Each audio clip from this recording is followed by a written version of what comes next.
നമുക്ക് ജസ്റ്റ് ഒരു സ്റ്റോറി തുടങ്ങാം. ഒരിക്കൽ ഒരു തേനീച്ചയും ഒരു കുരുവിയും പരസ്പരം സംസാരിക്കാനിടയായി.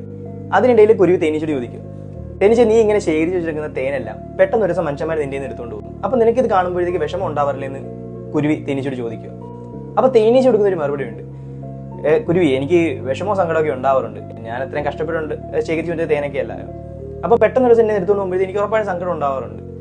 പക്ഷെ ആ തേൻ ശേഖരിയുള്ള കഴിവിനെ അവരെന്റെ കയ്യിൽ നിന്ന് എടുത്തുകൊണ്ട് പോകുന്നില്ലല്ലോ എന്ന് തേനീച്ച കുരുവിയോട് പറയുന്നുണ്ട്. അപ്പോൾ ഈ സ്റ്റോറിയുടെ ഒരു മീനിങ് നമ്മുടെ ലൈഫോട് കണക്ട് ചെയ്ത് പറയുന്നുണ്ടെങ്കിൽ, നമ്മുടെ ലൈഫിൽ നമുക്ക് പലപ്പോഴും ഒരുപാട് തോൽവികളും നഷ്ടങ്ങളും ബന്ധങ്ങളില്ലാതാവുന്നതും ഇങ്ങനെ ഒരുപാട് പ്രശ്നങ്ങൾ ഉണ്ടാവാറുണ്ട്.